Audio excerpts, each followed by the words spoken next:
After 8 years of marriage, my husband left me with divorce papers. "You're no longer the wife I need," he said coldly. 1 week later, he married a gorgeous woman with family wealth. Then he called in panic. Their newborn baby looked nothing like either of them. She was my estranged stepsister. Hello, everyone. Thank you for being here with me today. Before I begin my story, I'd love to know which city you're joining us from. Please feel free to share in the comments.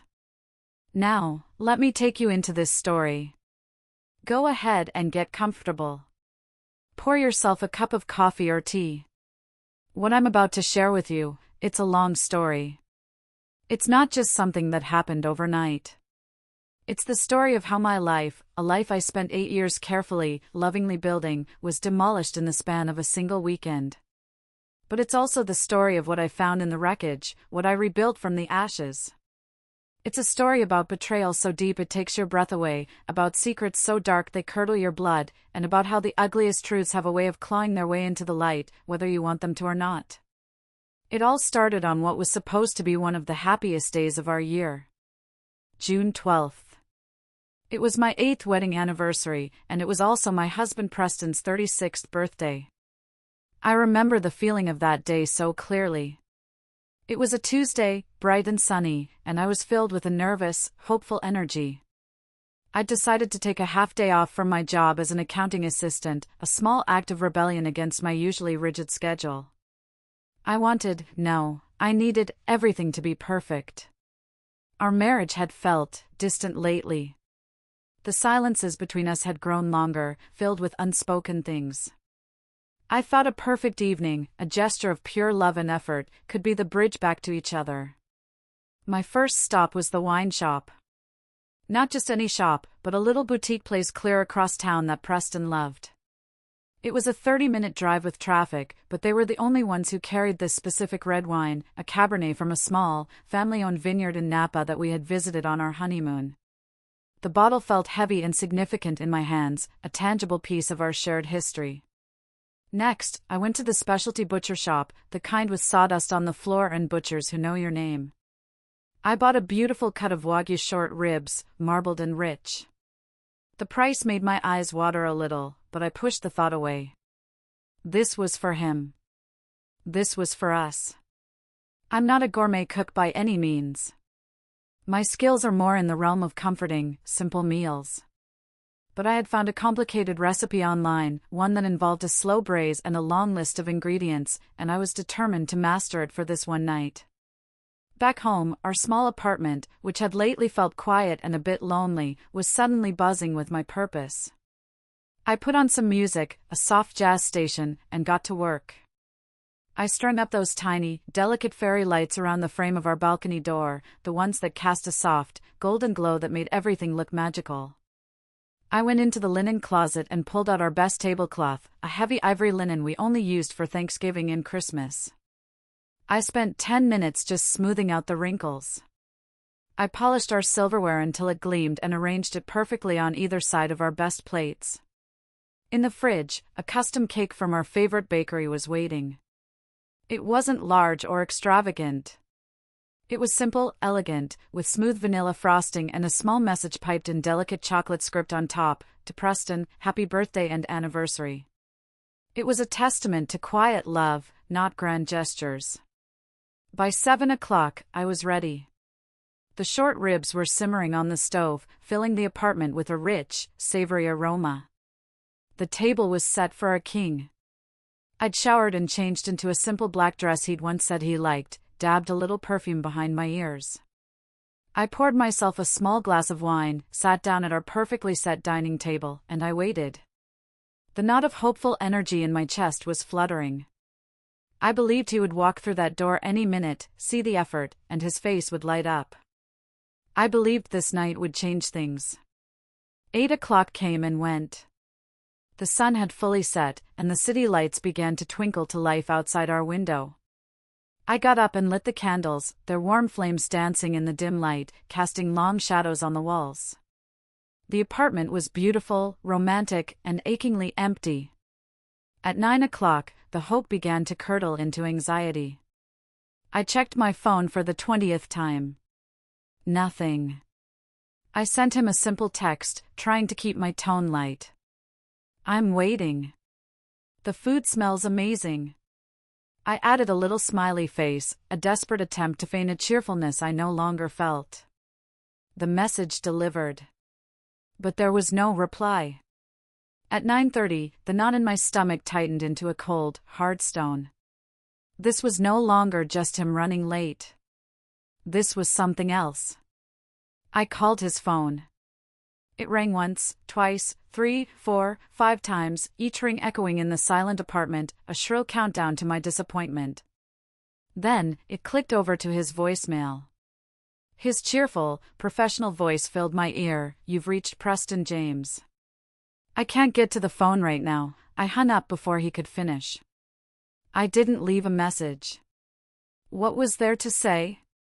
Where are you? I've made you a perfect dinner for our anniversary, and you've just forgotten? It sounded pathetic, even in my own head. At exactly 10:35 p.m., my phone finally buzzed. For a heartbeat, relief washed over me. But it wasn't a call. It wasn't even a text. It was an email. The subject line was empty. The message itself was brutally short, stripped of all warmth or personality. Sorry, big client emergency. Have to stay at the office. We'll make it up later. That was it. Not even a sign-off with his name. No happy anniversary. No thank you. Not an ounce of regret. It was the kind of email you'd send to a colleague to cancel a lunch meeting, not to your wife of 8 years on her anniversary. I set the phone down on the table, my hand strangely numb. The words seemed to burn on the screen, a digital tombstone for the evening I had so carefully planned. The candles had burned down, leaving little pools of hardened wax like frozen tears on the tablecloth. The cake, with its hopeful message, was still untouched in the fridge. I stood up, my legs feeling stiff.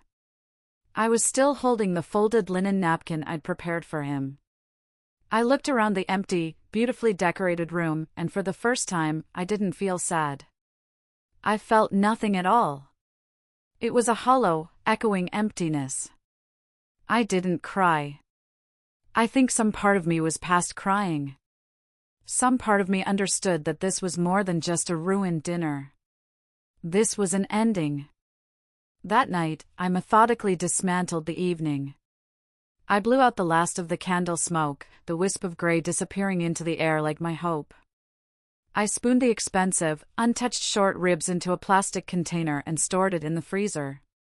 I took down the fairy lights, winding them carefully around my hand. I cleared the table, wiped it clean, and folded the ivory tablecloth, placing it back in the closet. There was no one to celebrate with. I finally lay down around midnight, still wearing the wrinkled black dress. I tried to sleep, but the image of that short, cold email kept slicing across my mind. It wasn't the first time Preston had come home late. But this time, it was different. It was a quiet, creeping instinct, a cold breeze down my spine telling me this wasn't just a late night. This was a goodbye. Lying there in the dark, staring at the ceiling, the silence of the apartment was a physical presence. It pressed in on me, amplifying the hollow ache in my chest. And in that heavy silence, my mind did what it always does when I feel abandoned, it drifted back. Back to another time I'd felt this profoundly, foundation-shatteringly alone. It was the summer after my sophomore year of college. I was home, but the house didn't feel like home anymore. It had been less than a year since my mother's funeral, and the grief was still a raw, open wound. Her scent still lingered in the closets, her favorite book was still on the nightstand. I was stumbling through my days in a fog, feeling her absence in every room, every quiet moment. My dad, well, he was grieving in his own way. A way I couldn't understand or accept. He was all about moving forward, about not dwelling on the past. One sweltering afternoon in July, he called me into the living room. He was sitting on the sofa, a nervous sort of brightness in his eyes that set my teeth on edge. Audrey, he said, his voice a little too loud, a little too cheerful. I have some wonderful news. Barbara and I are getting married. Barbara was the woman he'd started dating just 4 months after Mom died. I remember the words not making sense at first. They felt like a foreign language. Married? I finally managed to say, the word tasting like ash in my mouth. Dad, it hasn't even been a year. Mom's clothes are still in the closet. Life is for the living, sweetie, he'd said, that cheerful, awful phrase that felt like a slap in the face. Your mother would want me to be happy. He told me Barbara was a widow too, that she understood loss. He told me she had a daughter of her own, a teenager. He painted this picture of a new, blended family, a chance to be whole again. But all I could see was him erasing my mother, papering over our family with a new one. I couldn't do it. I couldn't pretend to be happy. I attended the small wedding in a beige dress, feeling like a ghost. I was polite to my new stepmother, but there was a wall of ice between us. And her daughter, Genevieve, she was a footnote in the entire affair. A quiet, sullen-looking girl a few years younger than me, with a mouthful of braces and a face full of teenage acne. She seemed as miserable to be there as I was. We exchanged maybe 3 words the entire day. After that, I kept my distance. I used college as my excuse. I rarely came home for holidays. When I did, the visits were brief and awkward. My stepmother and I would make stilted small talk in the kitchen. And Genevieve was hardly ever there. She was always away at some boarding school, or at a friend's house, or on a trip.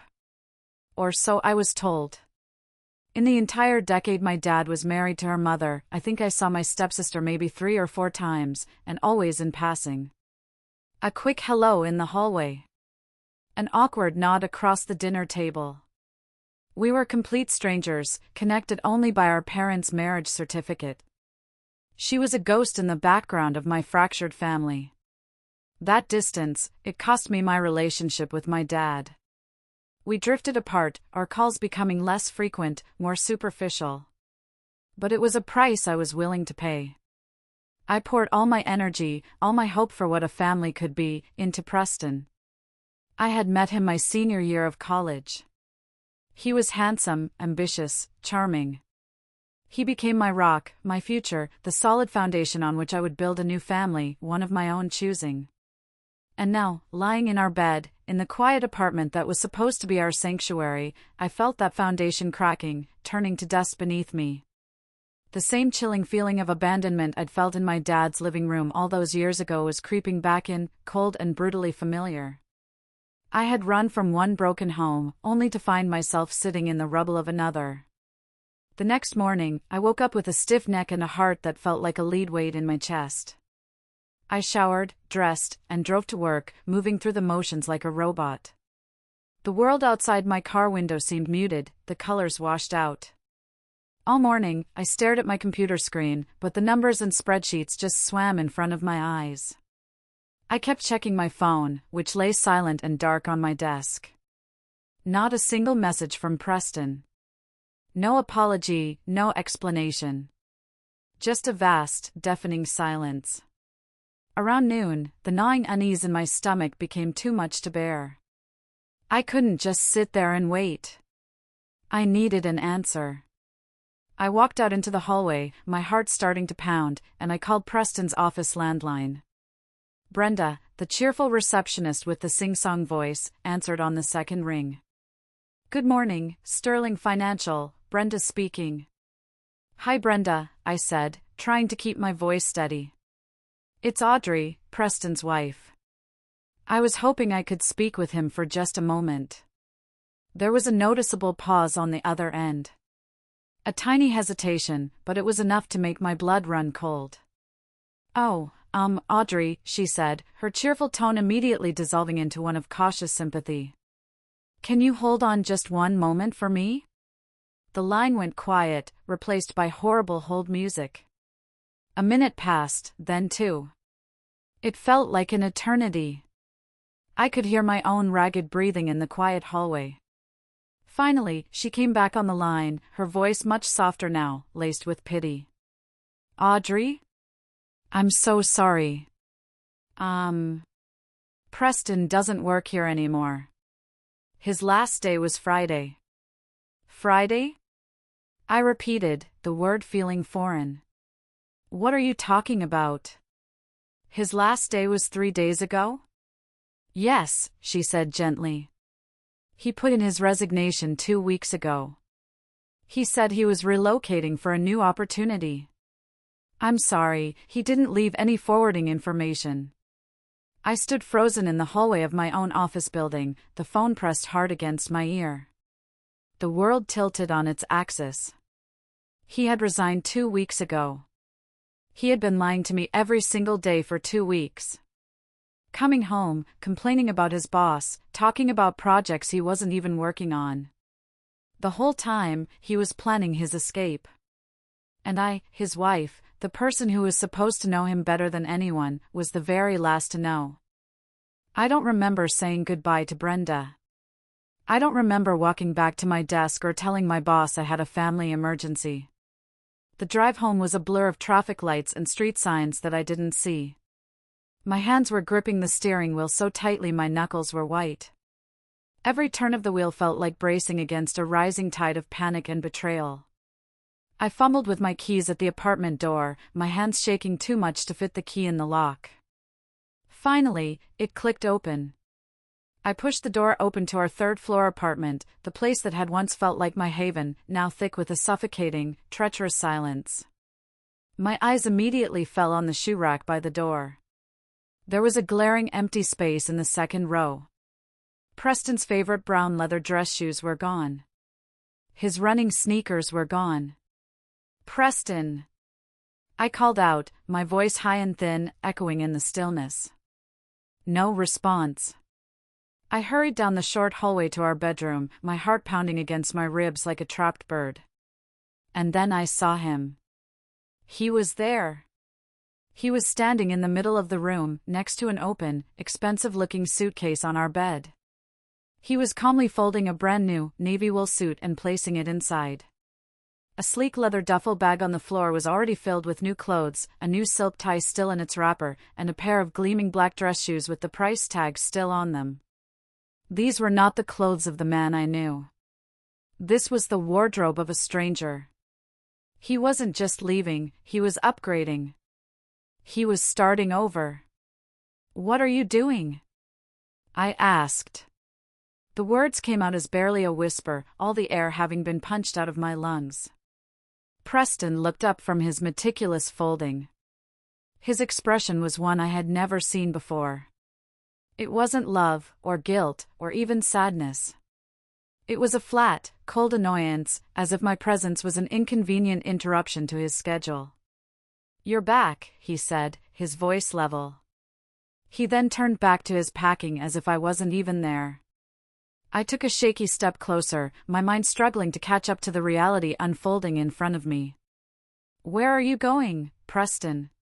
Next state over, he said casually, not looking at me. He smoothed a wrinkle from a freshly laundered shirt. I've accepted a new job in Albuquerque. Albuquerque? The name of the city sounded like it was from another planet. You quit your job. You didn't say a word to me. You found a new one in another state? When were you going to tell me? Or were you just going to disappear? He didn't answer my questions. He just continued his methodical packing. His silence was more brutal than any shouting match could have been. Instead of answering, he reached into his new leather briefcase, which was sitting on the dresser, and pulled out a slim manila folder. He placed it on the dresser between us with a quiet, definitive thud. He opened it. The first page was stark white, with cold, black letters at the top. Petition for dissolution of marriage. Divorce papers. I stood there, motionless, staring at the words.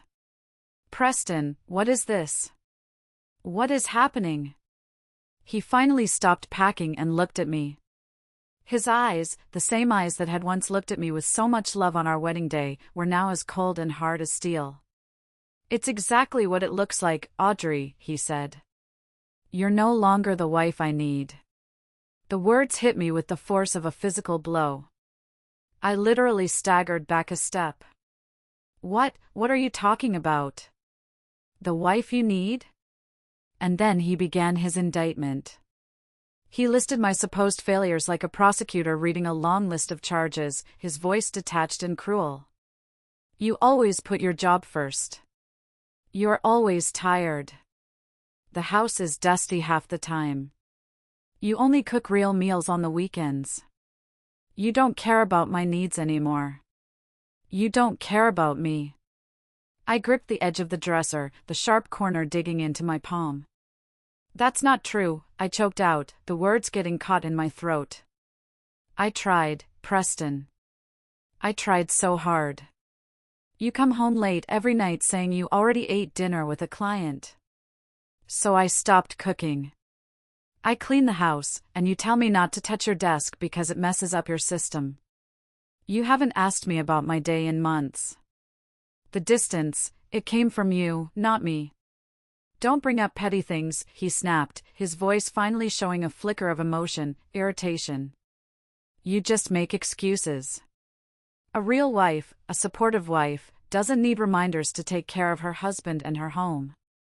A bitter, broken laugh escaped my lips. A real wife? You talk like I sit around all day long. I have a career, Preston. I work 40 hours a week. I pay half the rent. I pay for the electricity, the water, the internet. All of it. But no one cooks dinner for me when I get home exhausted.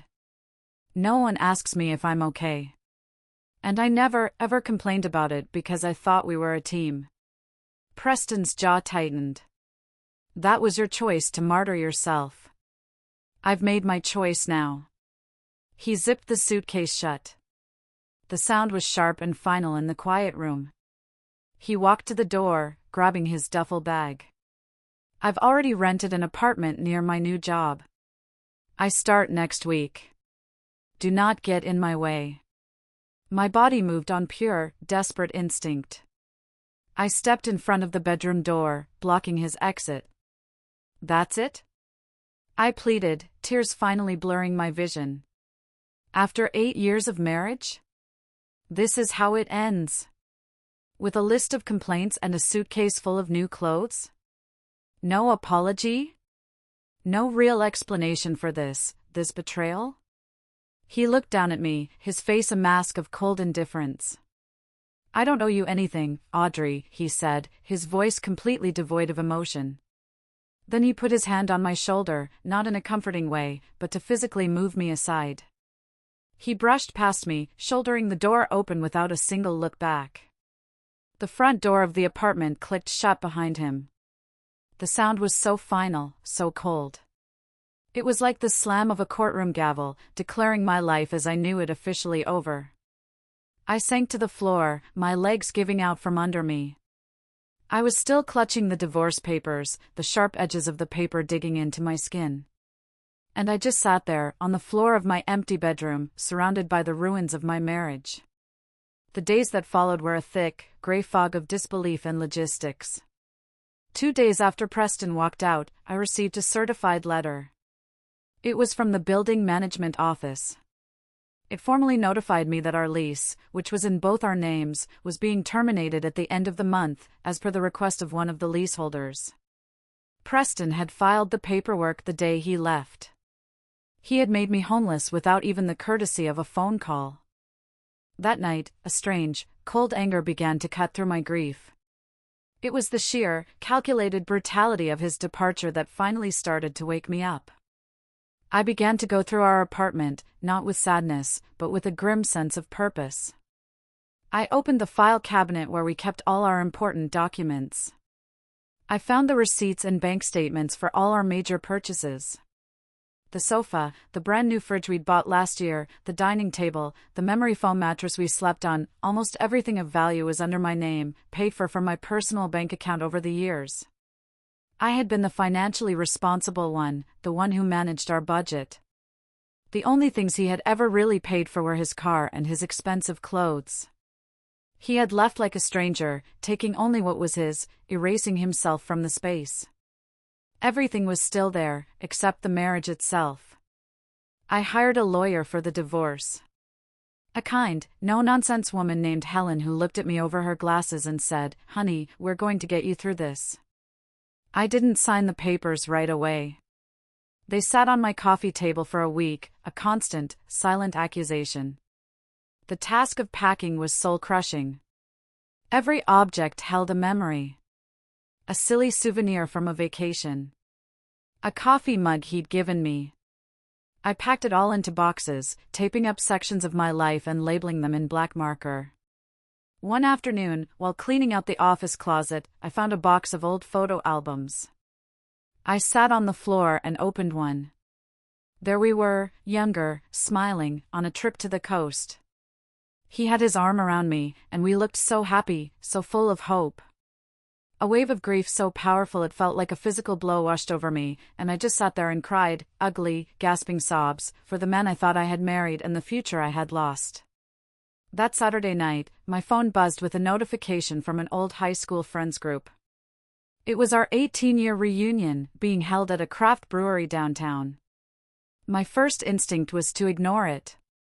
The thought of facing a crowd of people, of having to plaster a smile on my face and answer the inevitable question, "How's Preston?" felt like a fresh form of torture. I almost didn't go. I was sitting on my sofa, surrounded by cardboard boxes, wearing the same sweatpants I'd had on for 2 days.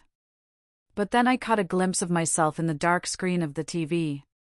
I looked tired, defeated. And a spark of defiance flickered to life inside me. I was not going to let him turn me into this pathetic creature. I got up, took a long, hot shower, and got dressed. A simple black dress, a swipe of wine-colored lipstick. I wasn't trying to impress anyone. I just needed to remind myself that I was still Audrey. I was still strong enough to walk into a crowded room without flinching. The brewery was loud, a chaotic symphony of laughter and shouted greetings. For a moment, I hovered by the door, feeling out of place. Then, a familiar voice called my name. "Audrey? Is that you?" I turned. It was Sterling, a guy who used to play bass in our high school's terrible garage band. He had a bit of stubble now and a kind, settled look in his warm eyes. He smiled, handing me a beer.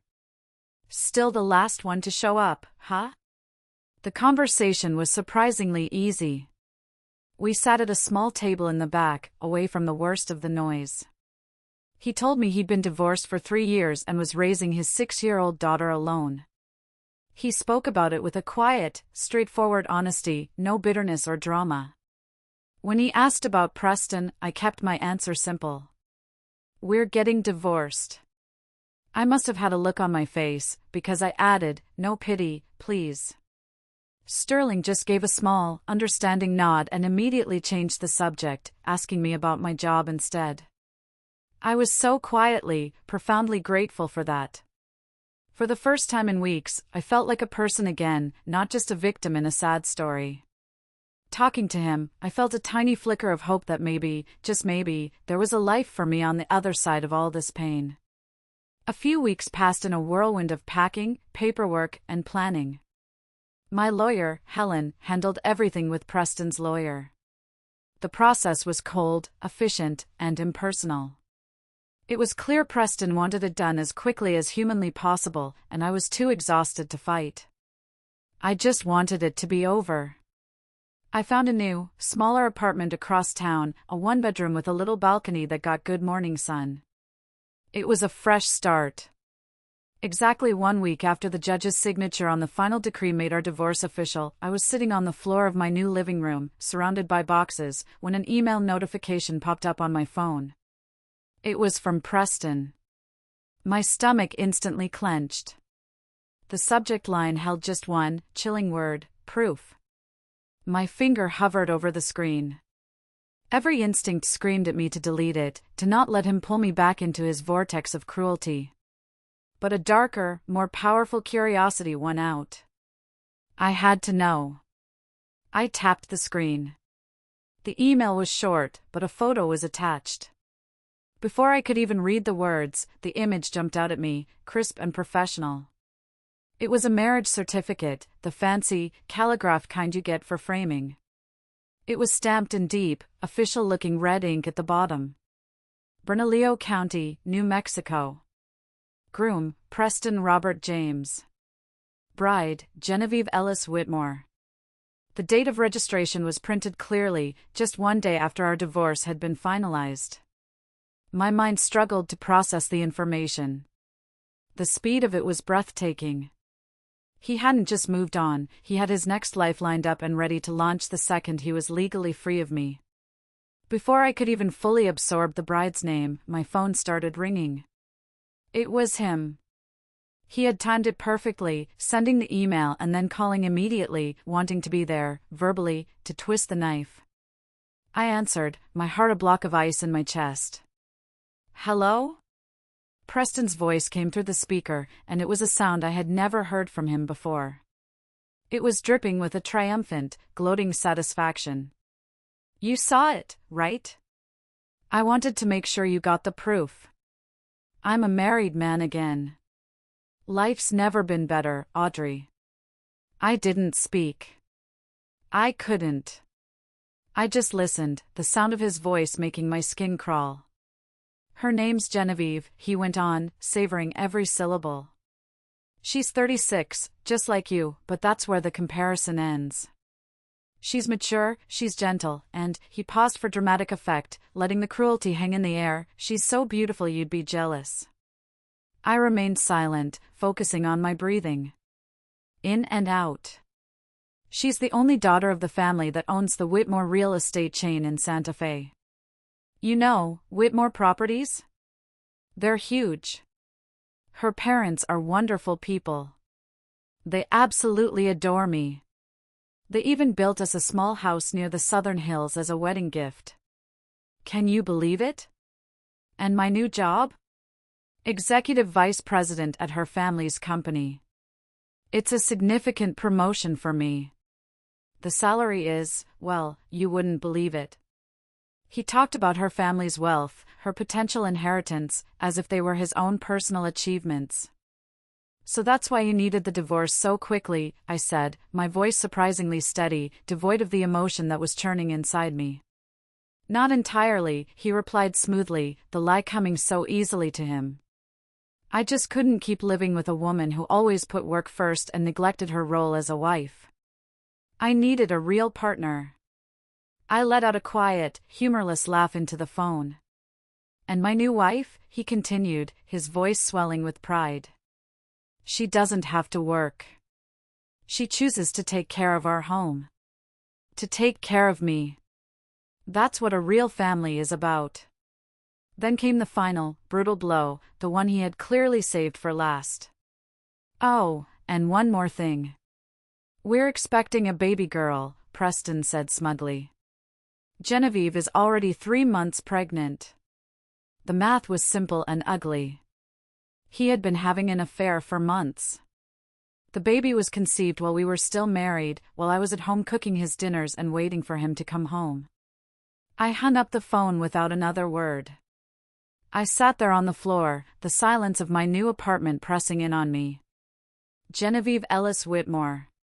The name echoed in my head. Genevieve. Why did that sound so damn familiar? I sat on the floor of my new apartment for a long time, just staring at the wall. The name, Genevieve, kept circling in my mind. It wasn't a common name like Sarah or Jessica. It felt like a key to a lock I couldn't find, a half-forgotten memory that was just out of reach. It was the Ellis that was really bothering me. Genevieve Ellis Whitmore. On a desperate hunch, I crawled over to my laptop, which was sitting on a stack of books. I opened it and went to Facebook. My fingers trembled slightly as I typed her full name into the search bar. Her profile came up almost instantly. It was public. The profile photo showed a stunningly beautiful woman. She had soft, expertly highlighted blonde waves, sharp blue eyes accentuated by perfect makeup, and a dazzlingly white smile that could probably sell toothpaste to millions. She looked polished, wealthy, and utterly perfect. She looked nothing like anyone I had ever known. I started scrolling through her public posts, feeling like a detective in my own life's tragedy. The pictures painted a portrait of a charmed life: charity galas where she posed in designer gowns, ski trips to Aspen, casual lunches at chic cafes, art gallery openings. And then, about 10 or 12 photos down, I froze. It was a picture of her standing next to a much older woman, both of them smiling warmly for the camera. The woman was elegantly dressed, but I knew her face instantly. I would have recognized her anywhere. It was my stepmother, Barbara. The caption beneath the photo read, "So happy to be celebrating my amazing mom's birthday today. Love you." The air rushed out of my lungs. My entire body went cold. It was like plunging into icy water. The pieces of the puzzle didn't just fall into place, they slammed together with the force of a car crash. Genevieve. My father's stepdaughter. The sullen, awkward girl with the mouth full of braces and the face full of teenage acne. My stepsister. It couldn't be. The woman in these photos was a goddess, a completely different person. The girl I vaguely remembered was plain. Scrawny, with mousy brown hair, squinty eyes, and a slightly crooked tooth that she always seemed to be hiding behind her hand. No way. It had to be a crazy, impossible coincidence. My hands were shaking as I picked up my phone and called Sheridan. She answered on the second ring. "Hey, what's up?" she asked cheerfully. "Sheridan," I said, my voice trembling. "I need you to do something for me. And you have to promise not to freak out." "Okay," she said, her tone instantly turning serious. "You're scaring me, Audrey." "What is it?" "Preston's new wife. Her name is Genevieve Ellis Whitmore. Can you look her up on Facebook? Tell me if you recognize her." "Genevieve who?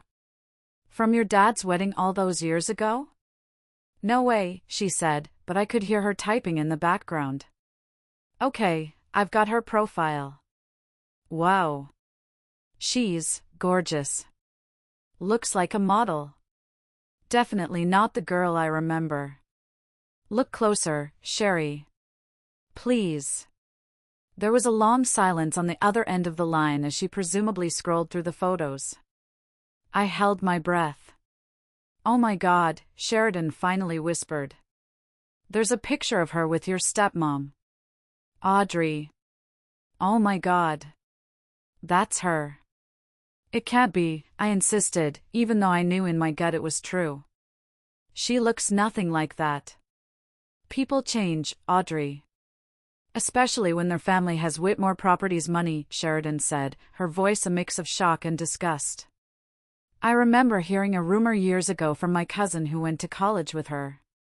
They said she moved to New York for a few years and completely reinvented herself. She got a nose job, her jawline done, veneers, everything. She basically bought a new face."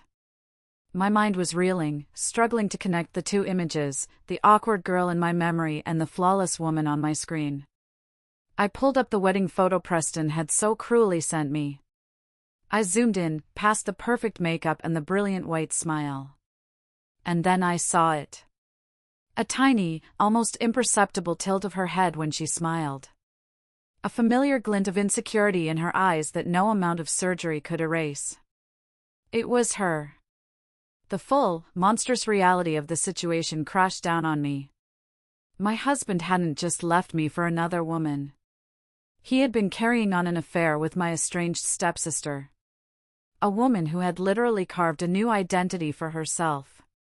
And Preston, in his desperate, pathetic climb up the social ladder, had fallen for it hook, line, and sinker. He had married a complete and total fabrication. And the most bitterly ironic part of it all? He was so blinded by her beauty and her family's money that he had absolutely no idea. He didn't even recognize her. Several months went by. The shock of the discovery slowly hardened into a cold, quiet resolve. I didn't tell anyone else, not even my lawyer. This secret was a loaded gun, and I kept it tucked away, unsure if or when I would ever use it. I focused on my new life. I unpacked my boxes. I hung pictures on the walls of my new apartment. I started my art class. I slowly, painstakingly, began to put myself back together. I didn't hear a word from Preston or his new family. And I was profoundly grateful for the silence. I was healing.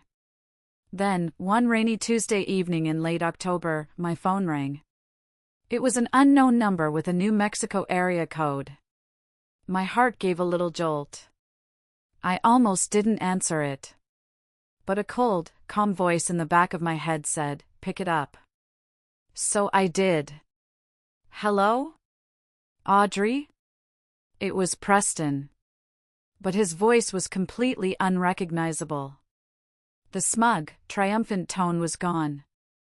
In its place was a raw, naked panic that was so thick I could feel it through the phone. "Genevieve gave birth," he said immediately, the words tumbling out of him in a rush. "It was last night. A baby girl." I heard him swallow hard, a dry, rasping sound. There was a pause, and then he continued, his voice dropping to a panicked whisper. "Audrey, something's wrong. She doesn't look like me. And she doesn't look like Genevieve. Actually," he stammered, his breath catching, "she doesn't look like either of us." I sat down heavily in my armchair, the phone pressed to my ear. I took a slow, deliberate sip of my tea.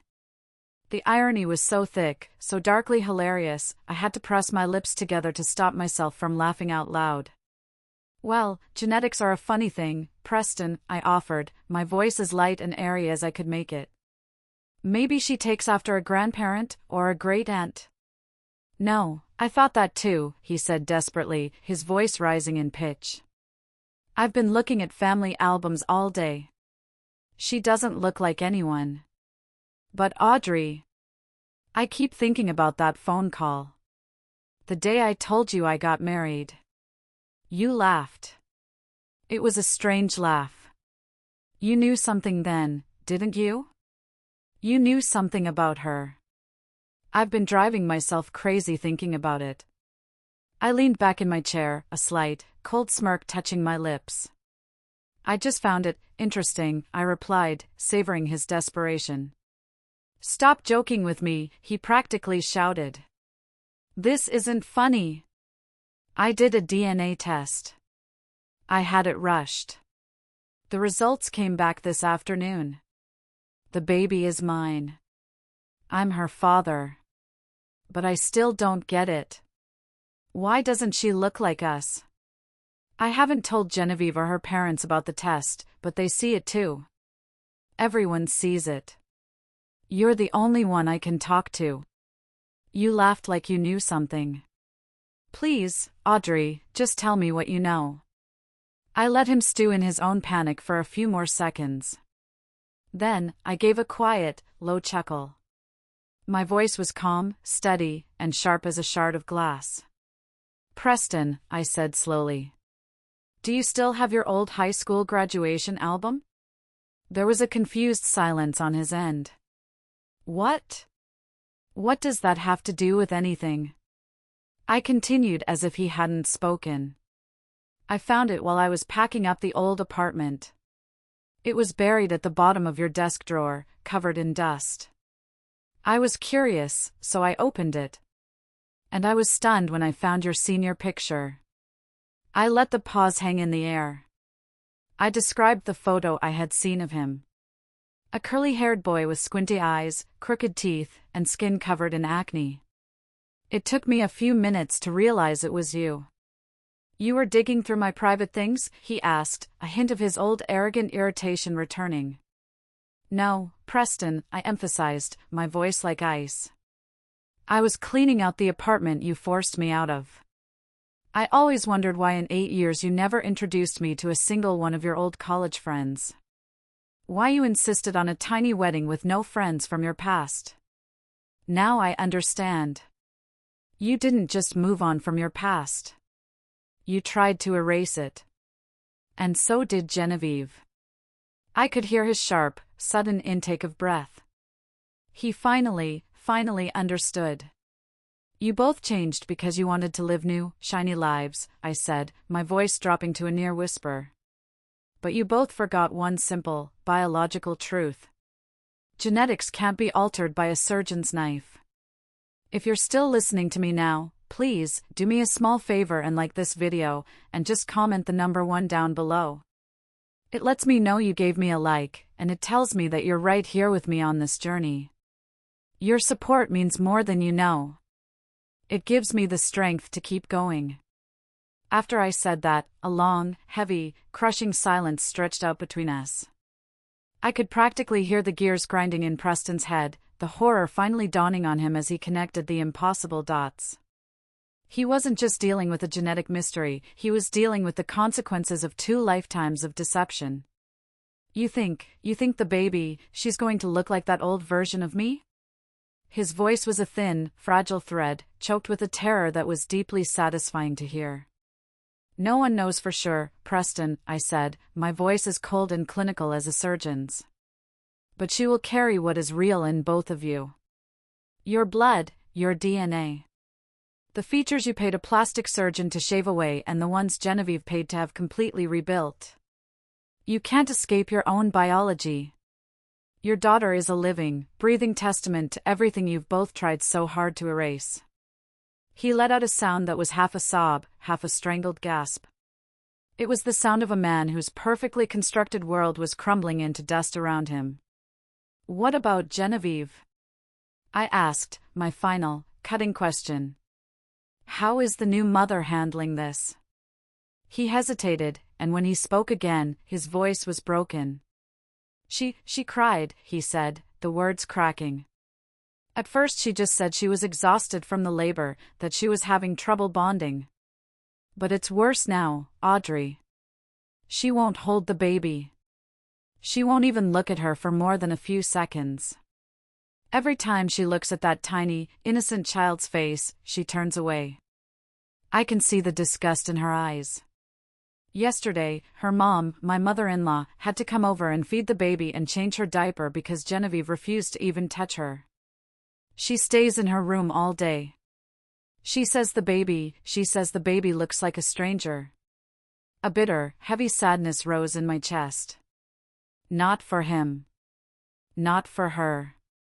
But for that innocent child, born into a world of illusion, already rejected by the very people who brought her into it, simply because she was a living, breathing reminder of the pasts they had paid so much money to escape. She was their secret, made flesh. I took a deep breath and lowered my voice. You once stood in our bedroom and told me I had failed as a wife because I wasn't willing to sacrifice enough for you. But the ones rejecting their most fundamental roles, the roles of parents, are you and her. You don't need advice from me, Preston. I have none to give. I just hope, for that little girl's sake, that you don't project your own shame and cowardice onto her. She didn't do anything wrong. She just told the truth without saying a word. I ended the call before he could reply. Then, with a strange sense of finality and peace, I opened my contacts, found his number, and pressed block. There was nothing more I ever needed to hear from him again. My chapter with Preston James was finally, completely, blessedly over. Nearly a full year passed after that final, dramatic conversation. The memory of Preston's presence in my life began to fade, not because I was actively trying to forget, but because the new, quiet, authentic life I was building simply didn't have room for him. It filled every empty space he had left behind. I came to truly love my small apartment. It wasn't a showpiece like the home we'd shared, but it was mine. I painted the walls a soft sage green. My little balcony, which got the best morning sun, was now overflowing with pots of herbs, basil, rosemary, mint. The simple act of watering them in the morning, of smelling the fresh, earthy scents, brought me a sense of peace I hadn't realized I was missing. Mornings were no longer something to dread. I'd wake up early, make coffee, and sit on my balcony, watching the world wake up. I could finally just breathe. The air felt cleaner, lighter. I kept my job at the accounting firm, but I had a long talk with my boss. I explained that I was restructuring my life to prioritize my well-being.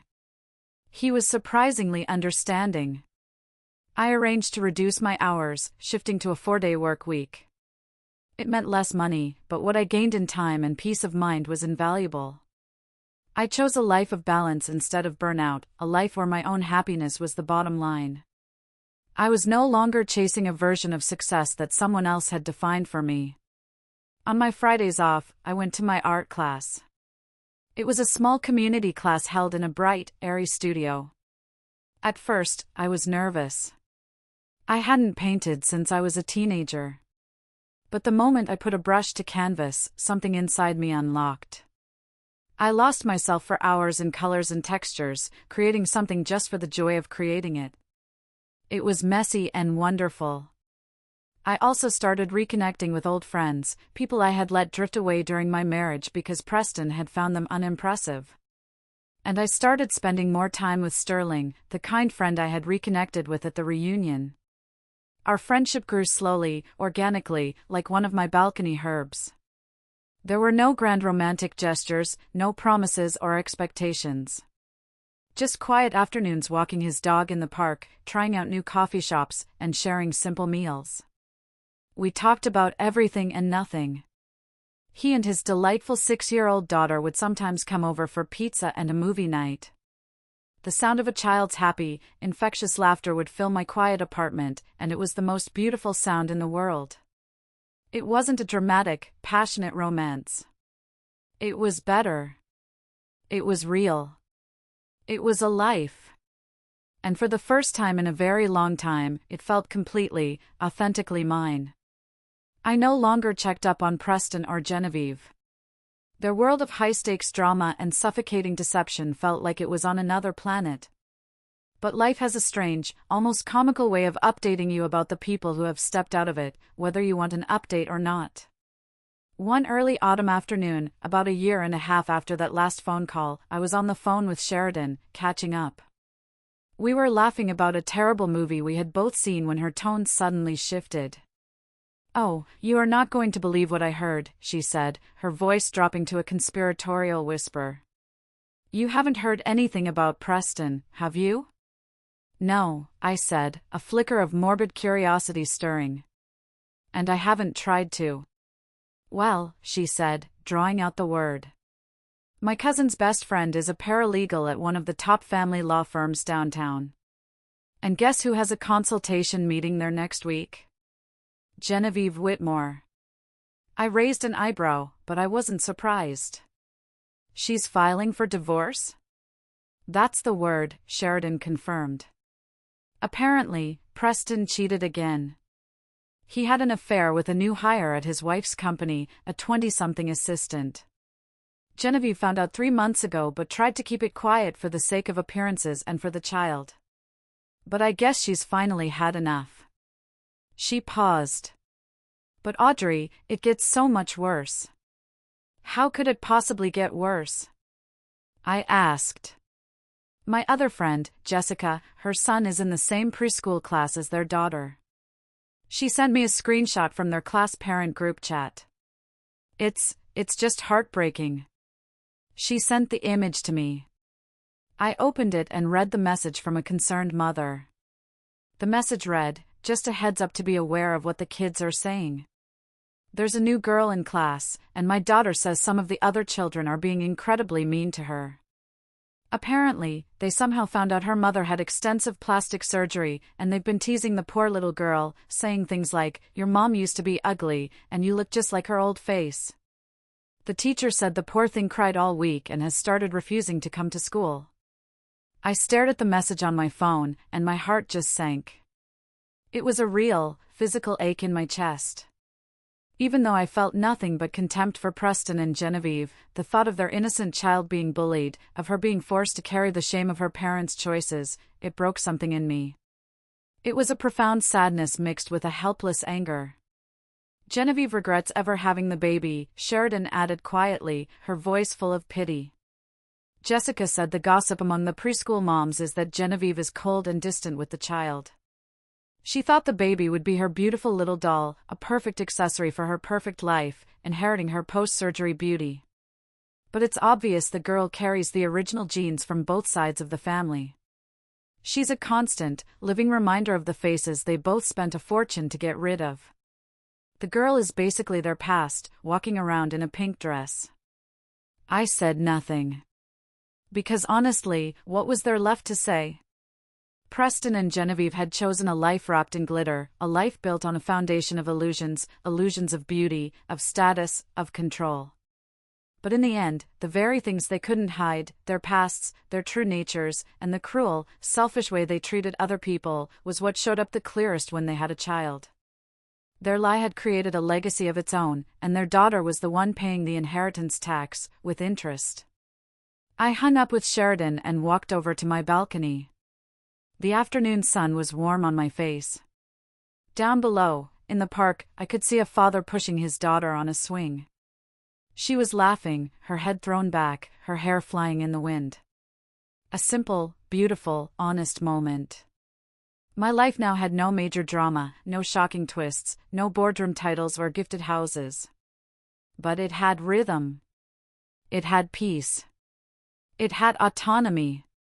It had the quiet joy of a well-tended herb garden and the easy laughter of a true friend. It had a fullness I once thought I'd never touch again. Sometimes, in quiet moments, I still reflect on the entirety of what I've been through. The 8 years of a quiet, lonely marriage. The sudden, brutal divorce. The shameless betrayal and the unmasking of a lie that was so bizarre it felt like something out of a movie. For a long time, there was a deep well of bitterness in me. But now, standing on my own balcony, in my own peaceful life, I realize I no longer feel it. What I feel instead, strangely enough, is gratitude. Gratitude because that complete and utter collapse of my old life gave me the chance to be reborn. Not into someone new and shiny, but back into myself. The real me, the one who had been buried under years of compromises, of avoiding conflict, of pretending to be okay when I wasn't. The me who loves to paint, who enjoys a quiet morning, who is worthy of a love that is gentle and real. If anyone ever asked me whether I've forgiven Preston, I would probably smile and say, that's the wrong question. It's not about him anymore. I don't need to forgive him to be free. I just need to live true to myself. And for the first time in my adult life, I can say that without a single shred of hesitation. I found freedom, I found peace, and I found my true self, something no amount of money or cosmetic surgery could ever buy. Thank you for listening to my story. I know it was a long one, and it wasn't easy to tell. If any part of this resonated with you, or if you've ever had to find your own strength after a betrayal, please share your thoughts in the comments below. I read every one of them, and your stories give me strength, too. And don't forget to like this video and subscribe to the channel for more stories. Remember, no matter what you're going through, you are not alone. Thank you for being here with me today.